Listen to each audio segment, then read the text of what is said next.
The league couldn't have planned it any better for OKC to repeat as NBA champions. With schedules released for all 30 NBA teams now, today we're going to get into how the Thunder have not only received the national spotlight this upcoming season, but also a competitive advantage, blessed in an area that they were screwed in last year. This team was able to overcome that to become the 2025 NBA champions, but this year, well, being the champs has its advantage, and hopefully they can ride this advantage that they had this season to a 70-win mark, to another championship. We're going to break down all of that and more today. But before we get into that, just want to say real quick, Gabriel Ebersole here with Thunder Digest, where 68% of you guys watching are not subscribed to the channel. We've hit our goal of 6,000 subscribers, and we're trying to hit 7,000 subscribers by the end of this month and 8K subs by tip-off next season.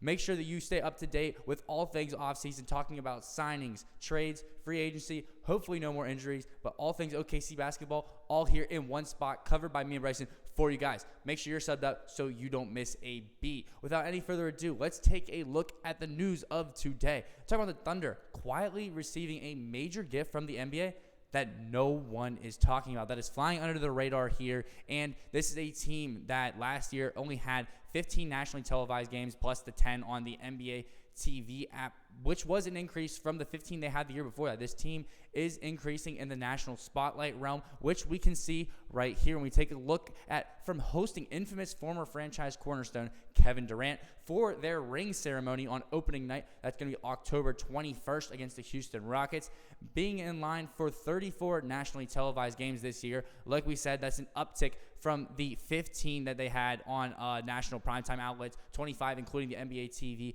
last season. Them being the champs is going to bring them an upseat in viewers and eyes in getting on the national spotlight, on the national schedule, versus even when they were the 1 seed the year before that, winning 57 games. They only had gotten into the 15 for primetime games. They didn't receive a Christmas Day game, an opening day game, an MLK Day game. This team was blipped in a lot of areas heading into last season for a team that had won the 1 seed, for a team that was one of the more exciting young teams in the league. This is not the case this year. As we see, it appears Oklahoma City is being given the royal treatment from the schedule makers headed into next year's 2025-26 campaign. And like it says right there, I can't disagree with that. We're getting all the primetime national games that we were missing out on last year is the biggest thing to me. Where they were holding us out of the most prominent times for NBA games. Like I'm talking Christmas Day, not getting a Christmas Day game last year kind of was upsetting, but that's not going to be the case this year, as well as a lot of the other primetime important moments of the season. Starting from the beginning, opening day, we are opening the season with the ring ceremony against the Rockets on October 21st, promoted on opening week on NBC and Peacock. This team's going to kick it off, and then just a few days later, the NBA really trying to push this rivalry on October 23rd against the Pacers on ESPN. This is obviously they're not going to have Tyrese Halliburton, who tore his Achilles in Game 7 of the Finals. He's not supposed to play next season, much less one of the first games of next season. So prayers up to him. Hopefully he gets a speedy recovery. But in the meantime, we're going to have to put a belt to the Pacers' backside to open up the season in front of a lot of people on a nationally televised game. This is okay with me. I'm completely fine with the league trying to promote this as a rivalry. I'm very happy that they, going forward, are trying to push these newly emerged teams, smaller market teams that are playing good basketball into the national spotlight, rather than seeing the Lakers play 4 times a week, the Celtics playing 4 times a week, and then the Spurs play 4 times a week in, week out. I'm very happy that the NBA is pushing these new teams to new audiences, and I think that's going to be something impactful for the Thunder going forward, which carried over into Christmas Day. We do have a Christmas Day game this year, 2:30 p.m., right after you open all your presents, right when you're getting ready for that late lunch on Christmas. You're going to be watching your favorite basketball team rip through the Spurs just like you ripped through that gift wrap that morning. This is going to be a great game, another national game that we can see on the big stage, get more eyes on the team. So this is another example of the league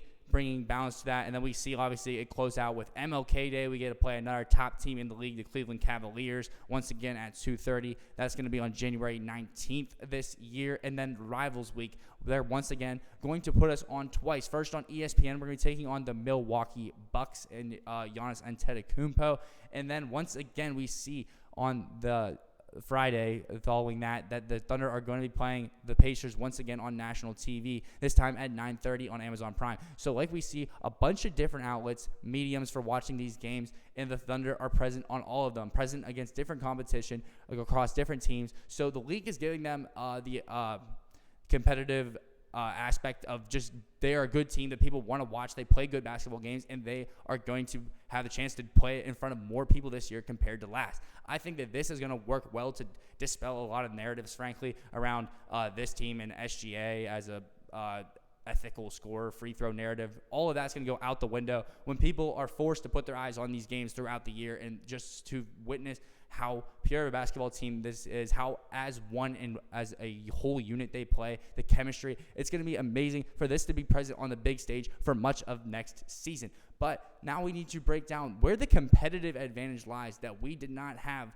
last year, that we kind of got screwed in last year, that we are among the best of the league in this year, where the schedule makers really did us right. Let's take a look at, however, outside of these in-your-face perks of the new 82-game reveal, is one that's actually flying well under the radar, as the greatest gift the Thunder have received is actually the fact that they'll only be seeing 13 back-to-back contests throughout the entire season, which ties for the lowest mark in the league. Now, this is monumentally important for the duration of a full 82-game season. This just gets more important as the season goes on. It gets important at avoiding injuries, at staying your head above water and not falling into ruts, losing streaks, things like that.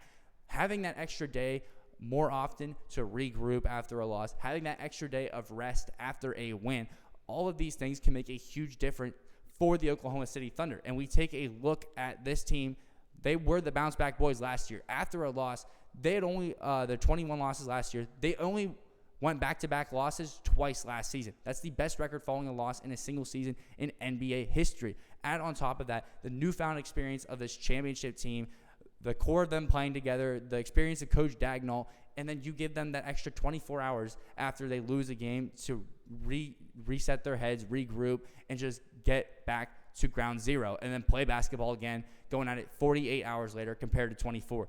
That headspace, that time to regroup is going to make a monumental difference for this team. Now, especially when you consider that this was a team last year, well, on the other side of the equation, 5 teams head into the year tied for the most back-to-back outings with 16 apiece, one of whom is arguably the biggest threat to Oklahoma City's repeat hopes in the Denver Nuggets. Yet another win for the Thunder. Last year, we were the ones leading the league with 16 back-to-backs. This year, we're on the flip side of that, only playing among the league's lowest amount. This is going to make a huge difference in this team, especially in their regular season efforts to top what they did last season, to top the 70-win mark. This is going to be something, these little things are going to play a difference in their ability to do that, as I believe does this right here. This team is very middle of the pack this year in miles traveled for games played, 18th in the league at 42,000 traveling miles throughout the course of the NBA season. The Western teams do travel much more as well. So for them to be in the middle of the pack while being in the conference that